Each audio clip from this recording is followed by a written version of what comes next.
بسم اللہ الرحمن الرحیم۔ آج کا ہمارا موضوع ہے بیوی سے ہم بستری کرنے کا اسلامی طریقہ۔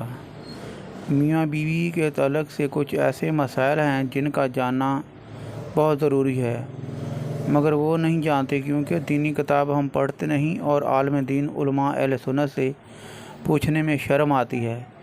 ہم بستری کا طریقہ: کمرے میں ہلکی روشنی کا اہتمام کریں۔ موسم کے حساب سے کمرے کے درجہ حرارت کو نارمل رکھنے کی کوشش کریں۔ کپڑے اتارنے سے پہلے کسی کپڑے کا بندوبست کریں جو دونوں میاں بیوی ملاپ کے دوران اپنے اوپر ڈال لیں۔ اب کپڑے اتار کر ساتھ میں لپٹ کر باہمی بوسوا کنار کریں، ایک دوسرے کے لبوں کو چومیں۔ مرد عورت کے پستانوں پر ہاتھ پھیرے، عورت کے سینے پیٹ کے نیچے ٹانگوں پر مساج کرے۔ مرد میں جتنی بھی شہوت ہو جلد بازی سے کام نہ لے۔ عورت کو سائڈ دلوا کر اس کی گردن کولوں کمر تک بوسوا کنار کرے، آخر کمر اور چوتڑوں کے درمیان اچھے سے مساج کرے۔ عورت فل مستی میں آ جائے گی۔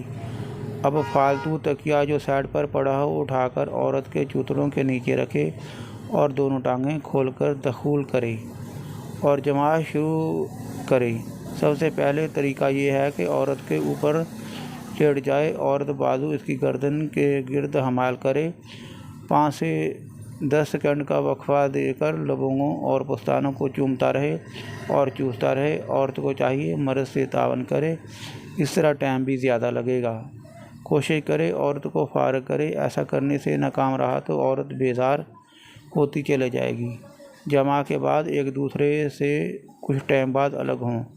مگر عجیب بات ہے، مسئلہ پوچھنے میں تو ہمیں شرم آتی ہے، مگر وہی غیرت اس وقت مر جاتی ہے جب دولہا اپنے دوستوں کو اور دلہن اپنی سہیلیوں کو اپنے رات کے قصے سناتے ہیں۔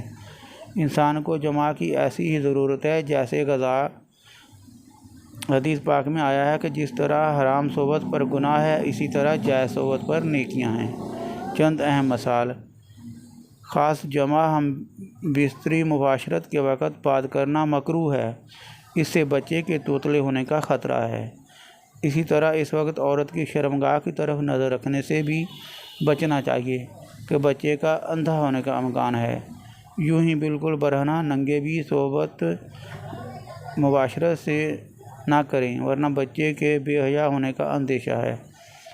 اور اہم ٹپس: کمرے میں 0 پاور کے بلب کا اہتمام ضرور کریں، اور اگر کپڑے بالکل اتار کر ہم بستری کرنا ہے تو ایک بڑی چادر دوران ہم بستری اپنے اوپر اوڑھ لیں تاکہ پردہ پوشی ہو سکے۔ بالکل ننگے ہو کر ہم بستری کرنا گدھا گدھی کی طرح جفتی کرنا کہلائے گا، جو کہ شریعت کے نزدیک ناپسند عمل ہے۔ ہم بستری کے وقت بسم اللہ شریف پڑھنا سنت ہے، اور یہ پڑھنا اللہم جنبنا الشیطان و جنب الشیطان ما رزقتنا، مگر یاد رہے کہ ستر کھولنے سے پہلے پڑھے، اور سب سے بہتر ہے کہ جب کمرے میں داخل ہو پڑھے۔ عورت کے اندر مرد کے مقابلے 100 گنا زیادہ شہوت ہوتی ہے، مگر اس پر حیا کو مسلط کر دیا گیا ہے، تو اگر مرد جلدی فارغ ہو جائے تو فوراً اپنی بیوی سے جدا نہ ہو بلکہ کچھ دیر ٹھہرے پھر الگ ہو۔ جماع کے وقت کسی اور کا تصور کرنا بھی زنا اور سخت گناہ ہے۔ جماع کے لیے کوئی وقت مقرر نہیں، ہاں بس اتنا خیال رہے کہ نماز فوت نہ ہو، کیونکہ بیوی سے بھی نماز روزہ، اعتکاف، حیض اور نماز کے ایسے وقت میں صحبت کرنا، نماز کا وقت نکل جانا حرام ہے۔ مرد کا اپنی عورت کی چھاتی کو منہ لگانا جائز ہے، مگر اس طرح کے دودھ حلق سے نیچے نہ اترے، یہ حرام ہے۔ لیکن ایسا ہو بھی گیا تو توبہ کرے، مگر اس سے نکاح پر کوئی فرق نہیں پڑتا۔ مرد و عورت کو ایک دوسرے کا ستر شرم گاہ دیکھنا چھونا جائز ہے، مگر حکم یہی ہے کہ مقام مخصوصہ شرمگاہ کی طرف نہ دیکھا جائے کہ اس سے نسیان یعنی حافظہ کمزور ہونے کا مرض ہوتا ہے اور نگاہ بھی کمزور ہوتی ہے۔ ہم بستری مباشرت سے فراغت کے بعد مرد عورت کو الگ الگ کپڑے سے اپنا ستر صاف کرنا چاہیے، کیونکہ دونوں کا ایک ہی کپڑا استعمال کرنا نفرت اور جدائی کا سبب ہے۔ آج کل کے جدید دور میں ٹشو کا استعمال نہایت آسان و مفید ہے۔ گھر میں ایک پیکٹ ٹشو کا ضرور رکھیں۔ ہم بستری سے انزال یعنی منی کا خارج ہونے کے بعد یا دوسری مرتبہ صحبت کرنا چاہتا ہے تب بھی سطر شرمگاہ لازمی دھو لیں، کچھ وقفہ دے کر، اور بہتر یہ ہے کہ وضو کر لیں ورنہ ہونے والے بچے کو بیماری کا خطرہ ہے۔ جمع کے بعد لڑکے کی پیدائش کا ارادہ ہے تو عورت کو فوراً دائیں پہلو کروٹ لینے کا حکم دیں۔ اگر نقطہ قرار پا گیا تو انشاءاللہ لڑکا ہی ہوگا، اور اگر لڑکی کی پیدائش کا ارادہ ہے تو عورت کو بائیں پہلو کروٹ کا کہیں، اور عورت فوراً بائیں کروٹ لے لے اور کچھ دیر لیٹی رہے تو انشاءاللہ لڑکی پیدا ہوگی۔ اور اگر اولاد کے حصول کا ارادہ نہیں ہے تو مباشرت میں انزال کے فوراً بعد عورت سیدھی کھڑی ہو جائے۔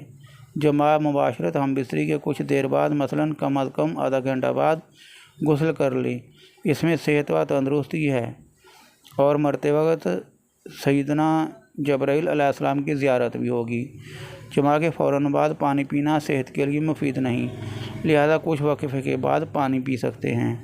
ہفتے میں 2 بار سے زیادہ صحبت کرنا ہلاکت کا باعث ہے۔ شیر کے بارے میں آتا ہے کہ وہ اپنی مادہ سے سال میں 1 مرتبہ ہی جماع کرتا ہے، اور اس کے بعد اس پر اتنی کمزوری لاحق ہو جاتی ہے کہ اگلے 48 گھنٹے تک وہ چلنے پھرنے کے قابل نہیں رہتا، اور 48 گھنٹے کے بعد جب وہ اٹھتا ہے تب بھی لڑکھڑاتا ہے۔ عورت حیض کی حالت میں صحبت کرنا جائز نہیں، اگرچہ شادی کی پہلی رات ہی کیوں نہ ہو، اور اگر اس کو جائز جانے جب تو کافر ہو جائے گا۔ اس کے پیچھے کے مقام میں صحبت کرنا بھی سخت حرام ہے۔ مباشرت کے بعد حالت جنابت میں یعنی ناپاکی کی حالت میں اور حیض کی حالت میں عورت منحوس اچھوت بھی نہیں ہو جاتی، جیسا کہ بہت جگہ پر رواج ہے کہ کھانا بھی نہیں بنانے دیتے، برتنوں کو ہاتھ بھی نہیں لگانے دیا جاتا۔ یہ جہالت ہے، بلکہ اس کے ساتھ سونے میں بھی حرج نہیں۔ ہاں، عورت کا حالت حیض میں اگر شہوت کا خطرہ ہے، قیامت کے دن سب سے بدتر مرد و عورت وہ ہوں گے جو اپنی راز پردے کی باتیں اپنے دوستوں کو سناتے ہیں۔ عورت سے جدا رہنے کی مدت 4 مہینہ ہے، اس سے زیادہ دور رہنا منع ہے۔ جو بچہ سمجھدار ہو اس کے سامنے صحبت کرنا مکروہ ہے۔